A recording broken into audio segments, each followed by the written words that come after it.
Messieurs, bonsoir, la scène est à vous. Quel plaisir d'être là, merci beaucoup Salomé. Je dois faire court, donc j'accélère. Déjà, le CEL est très heureux de vous accueillir ici ce soir, et peut-être juste un petit rappel, tout ça est parti finalement, la Paris Games Week en 2010, d'un pari entrepreneurial d'éditeurs de jeux vidéo qui, rassemblés au CEL, se disent il faut une vitrine du jeu vidéo en France. Et puis, bon an, mal an, 15 ans plus tard, on se retrouve avec un événement qui est le deuxième plus grand en Europe, quelque part comme le 6e, 5e, 6e plus grand dans le monde. Donc déjà, j'ai une pensée pour, durant ces 15 longues années, tous ceux, entrepreneurs du jeu vidéo, qui ont cru à ce projet-là, qui ont été à nos côtés, chez les éditeurs de jeux, qui continuent à se battre pour faire vite cette vitrine. Et puis en 2025, on s'est dit, le Covid est derrière nous, il nous faut une ambition nouvelle. Et finalement, on s'est dit dans Paris Games Week, il y a une marque forte, c'est Paris. C'est peut-être les Jeux Olympiques qui ont réveillé ça chez nous, et on s'est dit, la marque la plus forte, c'est Paris. Et si on veut franchir une étape, avoir une ambition nouvelle sur 3-5 ans, il nous faut des partenaires à la taille de ce défi-là.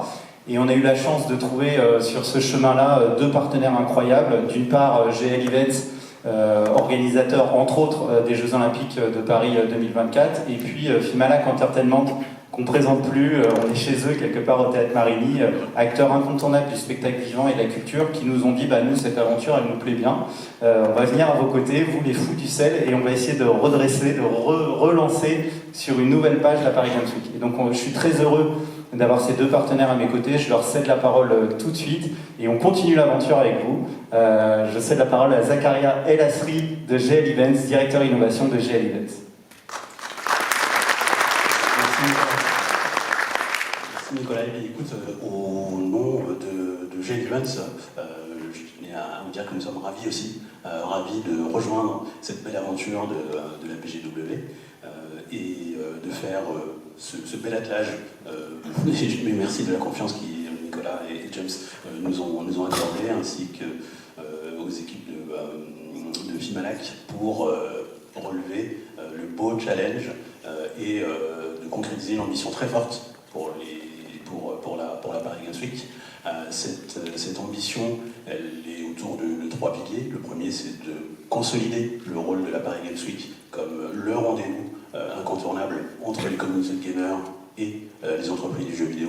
Le deuxième axe qui nous tient à cœur, mais sur lequel Thomas reviendra également, qui est celui d'élargir le périmètre et le scope de la Paris Games Week à d'autres territoires de création et d'entertainment, qui vous seront décrits tout à l'heure. Et puis le troisième, c'est celui de faire de la Paris Games Week un événement structurant pour les filières des industries créatives françaises, et notamment au travers d'un volet B2B que nous souhaitons consolider et pour lequel nous avons une ambition très forte. Je passe la parole à Thomas en le remerciant de nous accueillir dans ce bel écrin du Théâtre Marigny pour cette conférence de presse. Merci Zakaria, bonsoir à toutes et à tous. On est effectivement absolument ravis de vous accueillir ici au Théâtre Marigny. C'est aussi une belle occasion pour nous de montrer ce que le spectacle vivant et la culture peuvent apporter à cet autre pilier de la culture qu'est le jeu vidéo. On est ravis de se lancer dans cette aventure ensemble. Ça va être une très belle édition. Je remercie au passage toutes les équipes qui travaillent avec un acharnement certain et quotidien pour faire de cette Paris Games Week, dès cette première édition, ensemble, un succès. Et effectivement, on va essayer d'apporter un peu cette touche, et vous enverrez quelques infos ce soir de spectacles et d'entertainment autour de cette belle édition. Et on est absolument ravis déjà de pouvoir compter sur votre soutien à toutes et à tous, partenaires, éditeurs, annonceurs, et Coca-Cola qui nous rejoint pour la scène aussi qui aura lieu dans le dôme de la Porte de Versailles. Et on espère que cette programmation ce soir vous plaira, parce qu'on compte sur vous pour relayer cette bonne parole, l'amplifier et faire en sorte qu'on ait un maximum de visiteurs pendant cette Paris Games Week qui sera un énorme succès. Merci à toutes et à tous et bonne soirée. Merci beaucoup Nicolas Zakaria d'avoir ouvert le live pour se rejoindre avec nous. À présent, je vais demander à James Rebourg, président du CEL, de venir me rejoindre sur scène. On peut l'applaudir.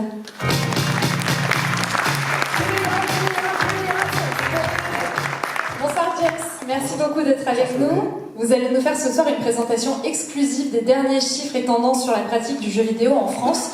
La scène est à vous. Merci Salomé. Bonsoir à tous.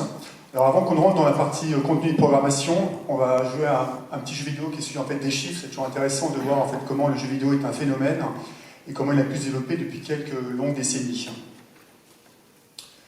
Le point important à prendre en compte, c'est de vous présenter un panorama assez large, de vous montrer effectivement quelles sont à la fois les pratiques et les usages au niveau du jeu vidéo en France, à travers l'ensemble de ce qui peut être fait au niveau des communautés, aussi bien des joueurs et des joueuses. Donc on fait depuis maintenant 2018 une étude via Médiamétrie qui a vocation tous les ans à travailler sur la capacité à pouvoir essayer de comprendre le cadrage du jeu vidéo et comment il se développe au niveau du marché français. L'enquête a été faite en 2025 de manière assez récente, sur la période de mi-juin à mi-juillet, sur 4000 personnes, sur une tranche d'âge entre 10 et 80 ans. Ce qu'il faut vraiment qu'on appréhende, c'est que là on a passé un pic historique. Pour la première fois, on a passé la barre des 40 millions, précisément à 40,2 millions de Français, aussi bien joueuses et joueurs qui jouent. Ce qui est intéressant de voir, c'est vraiment l'évolution qui s'est faite en l'espace de 25 ans, pour être une pratique aujourd'hui qui a fortement évolué. Ce qu'il faut qu'on ait en tête, c'est que dans les années 99-2000, à peu près 20% des Français jouaient aux jeux vidéo. C'était essentiellement un loisir auprès des populations assez jeunes, un amusement qui se considérait plutôt assez particulier par rapport aux autres types de biens culturels. On a observé une accélération aux alentours de début des années 2000, avec en 2013 50% de joueurs qui jouent aujourd'hui en France, donc pas loin effectivement de 30 millions de personnes. Et le point d'orgue, effectivement, est qu'aujourd'hui, 3 Français sur 4, presque, sont amenés à jouer aux jeux vidéo. Donc c'est une pratique qui s'est vraiment inscrite. On est passé du côté amusement pour jeunes à une pratique à la fois sociale, à maintenant un loisir intergénérationnel, puisqu'aujourd'hui, on a une population, toute catégorie, qui est amenée à jouer. Alors si on peut dire que tous les enfants sont joueurs, tous les joueurs ne sont pas des enfants. Et souvent, dans des principes de ressenti, pour ceux qui ne pratiquent pas le jeu vidéo, on a l'impression que le jeu vidéo est un loisir donc de population plutôt 14-25 ans. Et là, ce qu'on voit à travers cette étude, c'est que 88% des personnes qui jouent sont des adultes. Donc les enfants de 10 à 17 ans ne représentent que 4,8 millions d'individus. C'est vraiment un point important. Et au travers de cette population qui joue, à peu près les 3 quarts, donc 76%, jouent au moins une fois par semaine. Avec un temps de jeu qui est à peu près aux alentours de 7h30, avec une accélération depuis maintenant quelques années, avec plus de 25 minutes.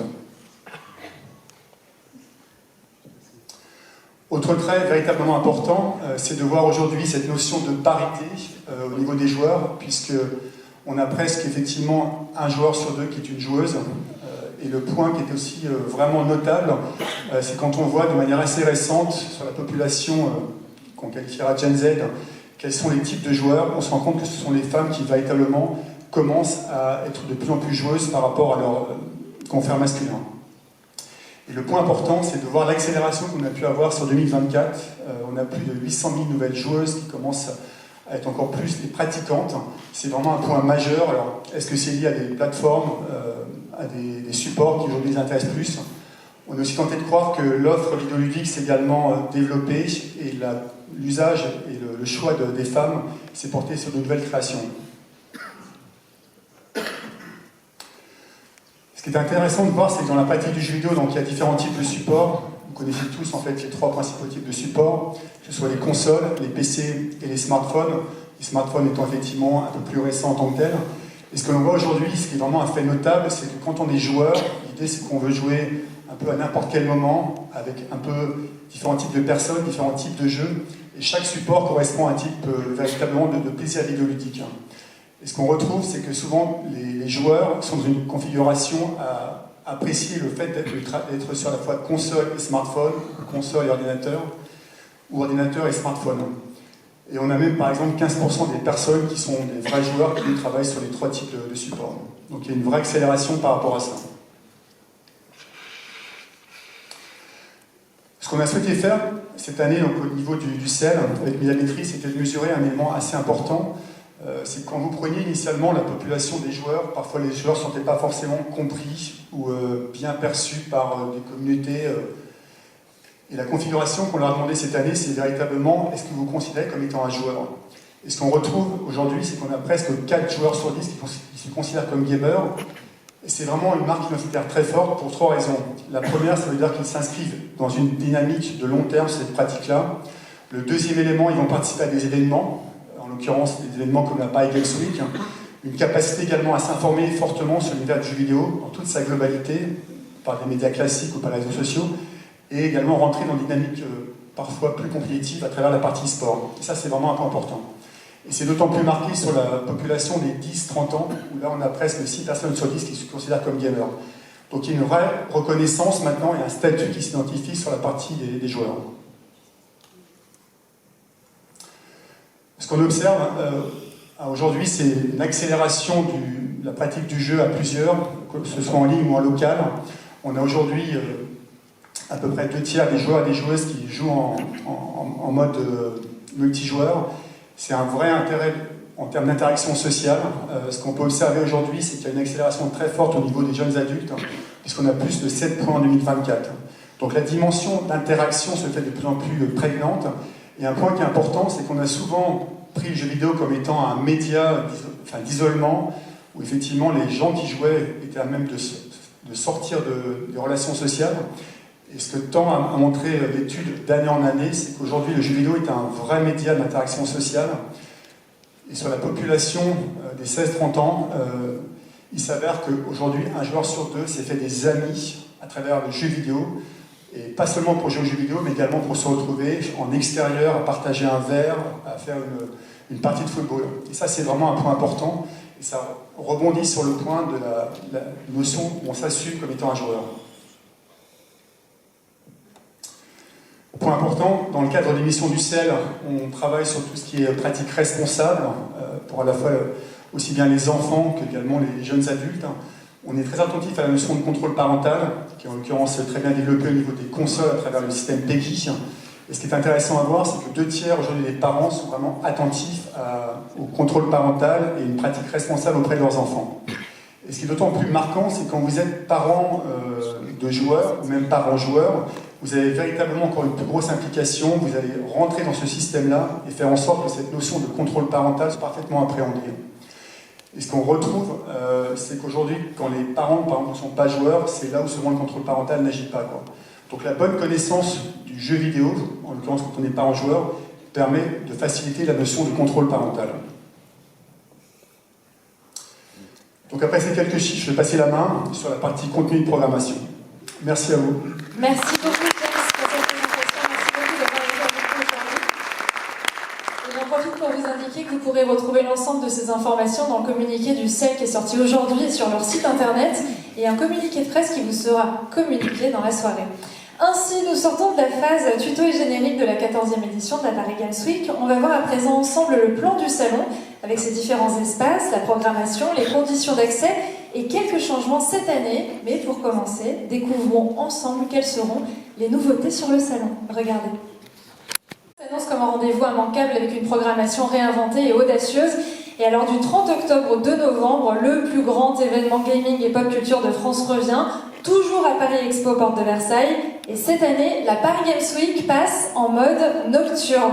Pour la première fois de son histoire, la Paris Games Week va étendre ses horaires et proposer 3 soirées exceptionnelles. Les jeudis 30, vendredi 31 octobre et samedi 1er novembre, le salon sera ouvert de 9h30 à 21h et de 9h30 à 19h le dimanche 2 novembre. 4 jours rythmés par une programmation artistique que vous allez découvrir ce soir, des shows exclusifs, des performances live, des chanteurs et des créateurs qui viendront prolonger l'expérience au-delà du gaming, dans les halls et au Dôme de Paris, sur la scène Paris Games Week.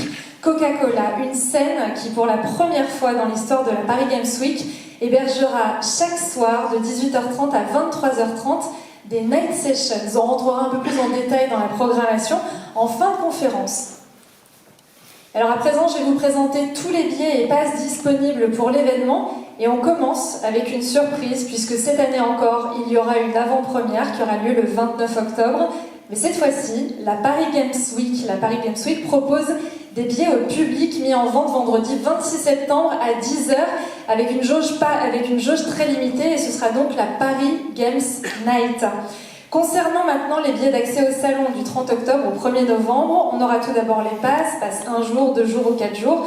Ce sont des passes qui vous permettent d'accéder de 9h30 à 21h, jeudi, vendredi et samedi, et jusqu'à 19h le dimanche à l'ensemble des halls ainsi au Dôme de Paris, sous réserve de places disponibles, bien sûr, de 9h30 à 20h.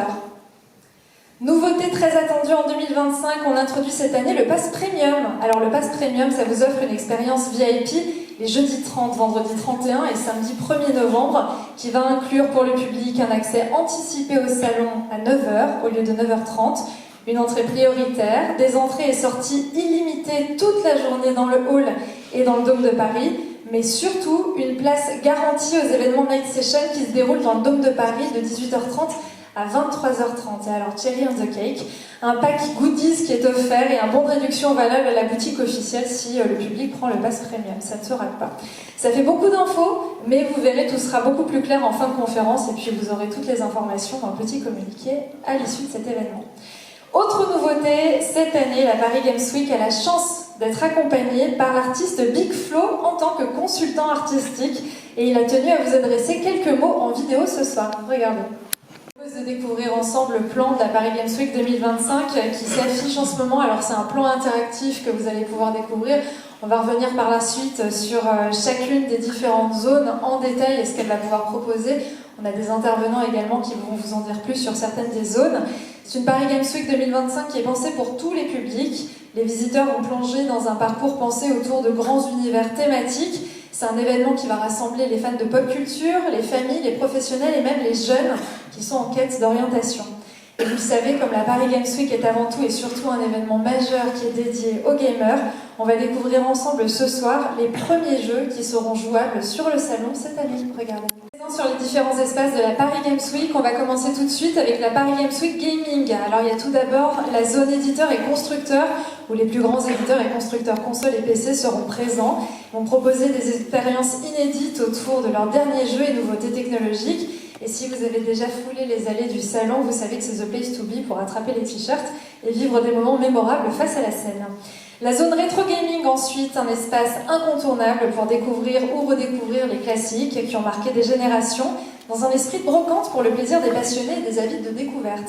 Et cette année, l'association Emo5 a repensé cet espace incontournable en le transformant en musée du jeu vidéo pour y célébrer les 30 ans de PlayStation et les 30 ans de la licence Rayman. Le pavillon Game France à présent, pour cette 14e édition, le jeu vidéo français est mis à l'honneur dans cet espace qui est soutenu par le CNC en partenariat avec le SNJV et le CEL. Ce pavillon prend la suite du stand Jeux Made in France, si vous vous en souvenez, en exposant des jeux qui constituent la vitrine de l'excellence et la diversité de la production nationale. Un espace pour tous, avec également des masterclass et des débats. On poursuit avec le terrain de jeu des passionnés de tech avec la zone hardware by overclocking.com, écran ultra haute définition, configuration PC, périphérique dernier cri, démonstration et tests produits pour vivre le gaming dans les meilleures conditions. Et juste avant de continuer, parce qu'on a vu les premiers jeux qui seront jouables sur le salon, voici un petit aperçu des acteurs qui sont présents sur le salon. Je vous laisse les découvrir en images avant de les retrouver le 29 octobre en vrai à Paris Expo, porte de Versailles. Mais la Paris Games Week, oh là là, qu'est-ce que je savonne ce soir, ça va pas du tout. Mais la Paris Games Week, c'est aussi les meilleures expériences live du moment. Alors la pratique sportive de l'e-sport avec la présence d'EVA eSport Virtual Arena qui sera une nouvelle fois présent durant la Paris Games Week 2025. Avec plus d'1 million de joueurs et plus de 60 salles dans le monde, le phénomène EVA prend de plus en plus d'ampleur. Et cette année, le public aura la possibilité de découvrir cette discipline unique à la croisée entre sport et jeux vidéo et pourra également assister au play-off de l'EVA Ligue 1 qui réunit les meilleurs joueurs du circuit e-sport français. Et ce n'est pas tout, EVA à Paris Games Week 2025, c'est une exclusivité mondiale et en avant-première jouable uniquement sur place. Et grâce aux avancées technologiques réalisées ces derniers mois, on vous proposera de découvrir un tout nouveau jeu compétitif en réalité virtuelle sur le stand d'EVA. On a également Fast Close Combat FCC qui fait son retour à la Paris Games Week avec un dispositif spectaculaire. Visiteurs et joueurs pourront s'affronter en conditions réelles et découvrir toute l'intensité de cette discipline qui combine précision, stratégie et engagement physique. Et face à cet espace, il y en aura un second univers dédié à l'expérience digitale IFCC, la version vidéoludique officielle. Et enfin, pour nous remettre de toutes ces émotions, la dernière zone de cet espace gaming, C'est la Chill Zone, c'est nouveau, ça porte bien son nom. C'est un espace inédit qui cette année va pouvoir donner au public l'occasion de se donner rendez-vous, ou donner rendez-vous à ses amis pour jouer, boire un petit jus, reposer ses jambes après avoir piétiné des heures, sans aucun objectif de productivité, ça fait du bien, bref, une parenthèse chill. On passe à présent à l'espace Paris Games Week Pop Culture et on va commencer en beauté et en passion avec une vidéo spéciale cosplay. Tout le savoir-faire de cette discipline sera mis en avant à travers des pièces et costumes créés avec des techniques différentes, des démonstrations, initiations et échanges privilégiés avec les professionnels. On est dans un environnement ici qui valorise l'accessibilité du cosplay, encourage les personnes qui souhaitent se lancer et démocratiser cette discipline. Et alors, petite info bonus, un concours de cosplay et un défilé organisé par l'association EPIC auront lieu sur la scène PGW Coca-Cola lors de cette Paris Games Week. Le Geek Market, pour continuer, entièrement dédié à la collection et aux produits dérivés. Ce sera une zone que le public pourra découvrir. Et enfin, cette année, le gala TCG s'invite à la Paris Games Week sur un espace inédit de 2000 m². Et pour nous en parler, je vais demander à Thomas Linares, cofondateur du gala TCG, de me rejoindre sur scène. Et pendant qu'il nous rejoint, on en découvre un peu plus à l'image. Tout d'abord, quelle licence peut-on découvrir et peut-on retrouver sur l'espace TCG ? Alors sur l'espace Gala TCG, il y aura beaucoup de licences évidemment. Pour faire un petit rembobinage en arrière, le Gala TCG c'est un événement qui existe depuis 3 ans, qui est dédié au TCG, donc au Trading Card Game, au jeu de cartes à collectionner en français. Et on a l'honneur et le plaisir cette année de rejoindre la Paris Games Week pour justement remettre, étendre la passion du jeu sur les cartes à collectionner aussi. Et donc du coup, on est accompagné comme partenaire principal, on l'a vu sur la slide d'avant, par Asmodée, qui va venir représenter et initier des jeux tels que Pokémon, One Piece par Bandai, Star Wars Unlimited. On a aussi le nouveau TCG de Riot Games, Riftbound, qui sera présenté en exclusivité sur le salon. Et on a aussi des TCG comme Disney Lorcana, ou encore des TCG indépendants comme Rise, ou même d'autres qui s'appellent ERA, ou d'autres. Et quel est le contenu, quel type de stand et animation est-ce qu'on va pouvoir retrouver ? Alors au Gala TCG, l'expérience qu'on veut faire vivre aux visiteurs, c'est celle du cycle de vie de la carte. Donc du coup, de son achat dans des boutiques qui sont justement présentes sur l'espace, à sa protection, à sa gradation, la gradation qui est la protection et la notation pour donner une valeur spéculative à la carte, puis à son initiation pour la jouer. Donc ça, c'est tout ce qu'on pourra trouver sur le salon. Et donc du coup, l'idée, c'est vraiment de mettre le jeu au centre et de pouvoir s'initier, qu'on soit collectionneur hardcore ou même novice, qu'on puisse venir découvrir les jeux. 2000 m² dédiés au gala TCG pour les novices et pour les initiés. Très bien résumé. Merci beaucoup Thomas d'avoir été avec nous ce soir et d'être venu nous présenter plus en détail cet espace. On peut l'applaudir, je vous laisse passer.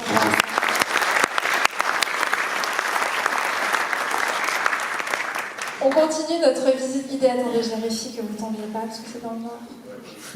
Voilà, tout va bien. On continue notre visite guidée avec la Paris Games Week Family, un lieu de partage et de découverte pour petits et grands, avec une expérience ludo-pédagogique.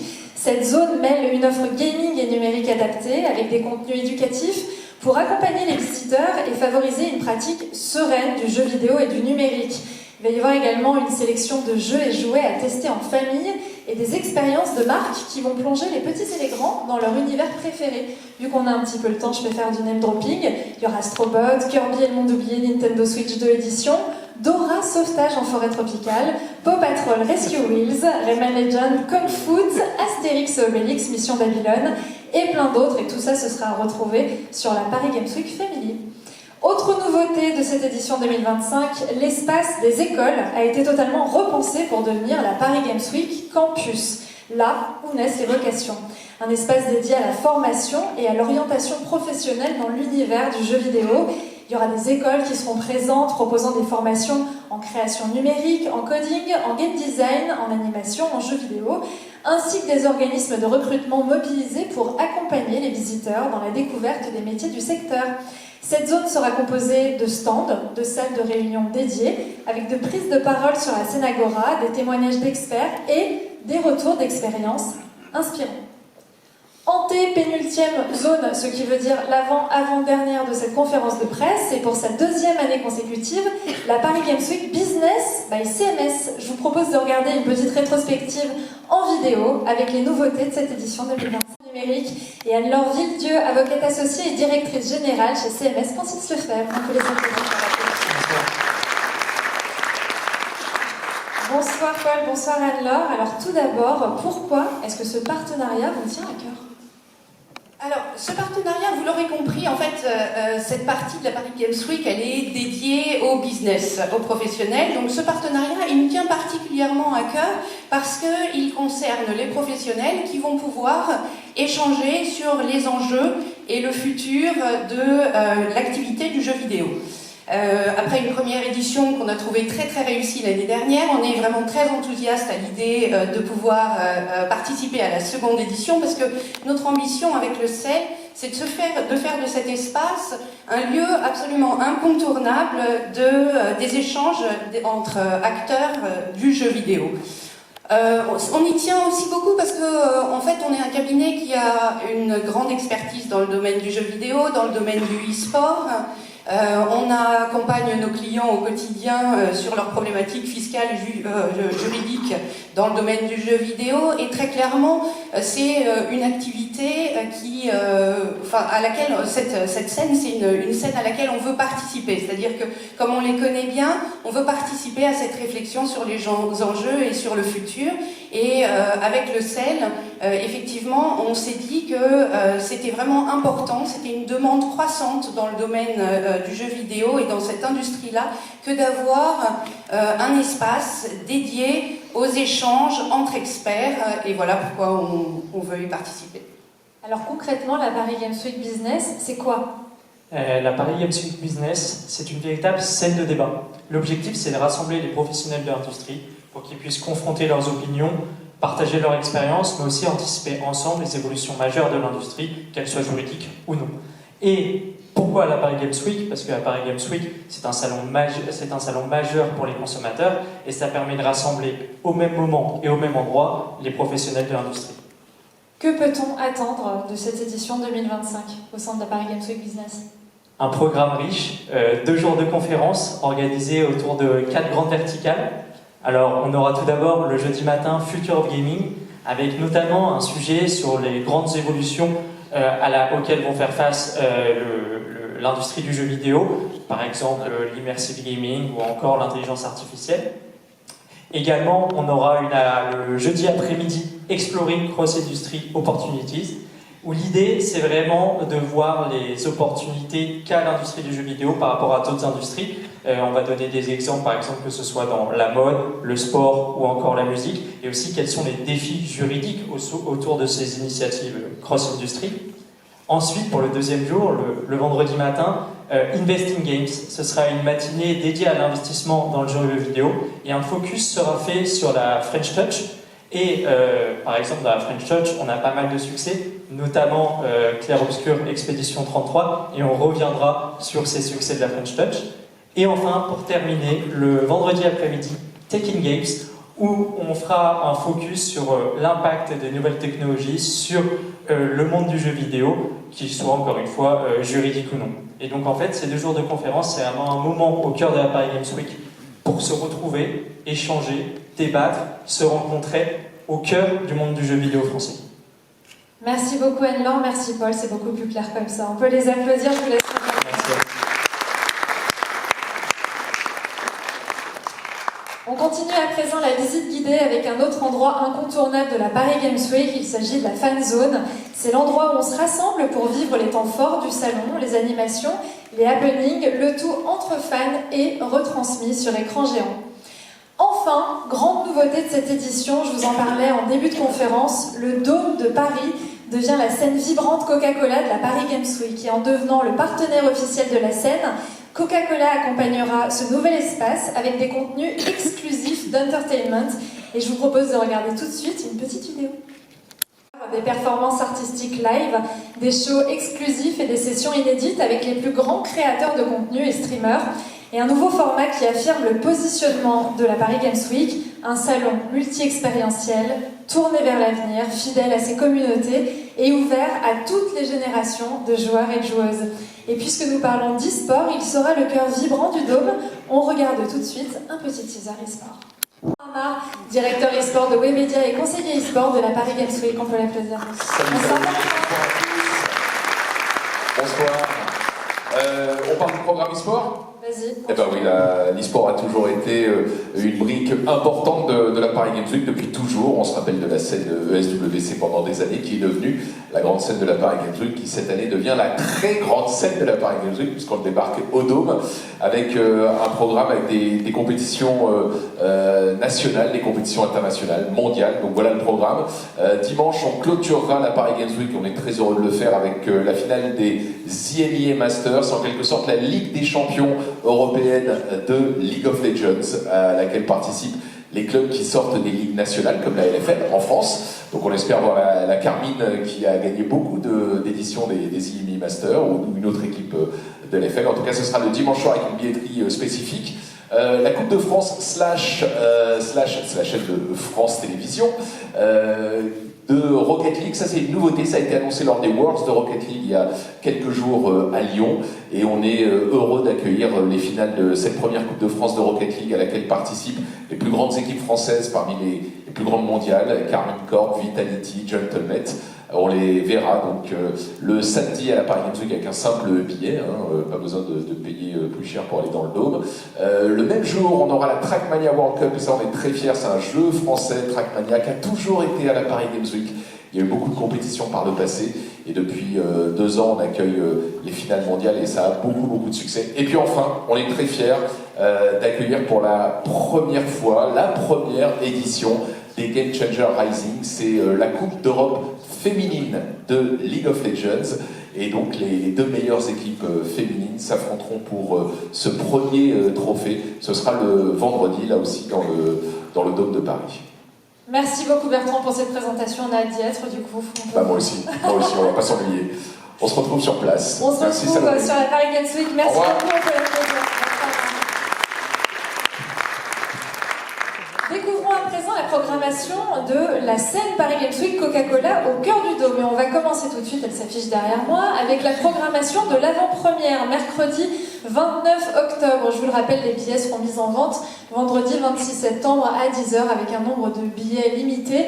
Et alors on est ravis de vous annoncer qu'il y aura lors de cette soirée un concert exceptionnel de musique de jeux vidéo. On continue avec le jeudi 30 octobre, la 5e finale nationale du trophée des seniors Silver Geek, l'association qui œuvre en faveur des personnes âgées et rompt leur isolement et favorise le bien vieillir grâce à des ateliers numériques ludiques et des compétitions e-sport amateurs. Également présent lors de cette soirée, lors de cette journée, MVP Ma Vie Pro, présenté par Samuel Etienne. Ma Vie Pro, c'est un programme qui accompagne les jeunes générations dans leur quête d'orientation professionnelle et les aide à prendre de bonnes décisions en matière de formation. C'est un succès sur Twitch et sur les réseaux sociaux. Puis vous le voyez, Clair Obscur, Expédition 33, le concert qu'on attend à mon avis toutes et tous, de 21h30 à 23h. Ne manquez pas ce concert exceptionnel qu'on a vraiment hâte de découvrir. On enchaîne avec la Coupe de France de Blind Test lors de la journée du vendredi 31 octobre. Est-ce que je suis là? C'est quoi? C'est bon, c'est le jeudi 30 toujours. On a la Coupe de France, This is Blind Test, Big Flo et Lutti, un event en 2 parties. Il y aura une première partie jeux vidéo avec le public, suivie d'un blind test, la Coupe de France de Blind Test par This is Blind Test. Et on enchaîne avec le vendredi 31 octobre. On aura tout d'abord League of Legends Game Changer Rising que nous a présenté Bertrand. On est ravis également de vous annoncer qu'il y aura un live d'anime de 21h30 à 23h30. Et enfin, NASA et Akiro seront sur la scène pour une partie de gaming enflammée. Et NASA a tenu à nous envoyer un petit message en vidéo qu'on découvre tout de suite. À la Paris Games Week. On passe à la programmation du samedi 1er novembre, la Trackmania World Cup, on vous en parlait il y a quelques instants, la Coupe de France Rocket League à 14h à 17h. On aura également Big Flo and Friends Gaming, alors ça c'est eux qui font une partie de jeux vidéo ensemble sur scène. Et enfin, Paris Games Week Festival Big Flo et Oli, ça vous pourrez retrouver un concert de Big Flo et Oli accompagnés de guests. On a hâte de les découvrir, surtout qu'on vous l'a présenté en début de conférence. Big Flo est conseiller artistique sur cette édition. Dimanche, Brawl Stars Big de 11h à 12h15. On aura également la finale du concours de cosplay dont je vous parlais il y a quelques instants et la finale IMIA Masters dont Bertrand vous parlait il y a quelques minutes. Et alors j'attire une nouvelle fois votre attention sur le fait que cet événement bénéficiera d'une billetterie spéciale. Pour rappel, tant qu'on y a parlé de billets, les billets premium garantissent une place aux événements Night Session se déroulant sur la scène Paris Games Week Coca-Cola du Dôme de Paris de 18h30 à 23h30. Et les détenteurs de billets jour peuvent accéder à tous les événements du Dôme jusqu'à 20h, mais sous réserve de places disponibles. Voilà, je crois qu'on a fait le tour à peu près de cette Paris Games Week, de cette 14e édition 2025. J'espère que vous avez apprécié cette présentation. Et on se retrouve le 30 octobre, du 30 octobre au 2 novembre à Paris Expo Porte de Versailles pour la Paris Games Week 2025 et dès le 29 octobre pour sa sacro-sainte grande avant-première. Si d'aventure vous avez des questions, un Q&A se tient lors du cocktail. Je vous souhaite à toutes et à tous une excellente soirée et surtout une excellente Paris Games Week 2025. Bonne soirée à tous.